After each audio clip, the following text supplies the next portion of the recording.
حاجة كانت سهلة زمان وانا صغير، ليه كل حاجة دلوقتي بقت صعبة؟ ليه صعب ان الواحد يبقى انسان؟ يعني ليه صعب الواحد يحس ان هو محتاج يحس ان هو يبقى انسان او يحس بانسانيته؟ ليه صعبناها للدرجة دي؟ ليه صعبناها في كل حاجة؟ even تكنولوجي even البشر. انا ما بقولش ان الدنيا سوداوية، انا بس بقول ان كل حاجة صعبة بقت صعبة بزيادة.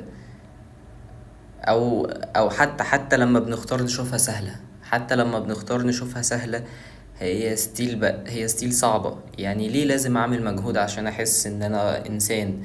ليه لازم اعمل مجهود عشان اروح اقعد في الطبيعة؟ ليه لازم اعمل مجهود عشان اتكلم معاك فاحس ان انا مثلا ما ظلمتكش، او احس ان انا مثلا ما قلتلكش كلمة ضايقتك؟ ليه لازم اعمل مجهود علشان لو انا ما ردتش عليك او ما شفتش الرسالة في نفس الوقت فده معناه ان انا مطنشك؟ ليه لازم اعمل مجهود علشان في العلاقات، في كل حاجة ليه لازم اعمل مجهود؟ ليه ما نعيش بإنسانيتنا؟ فقط اللعنة.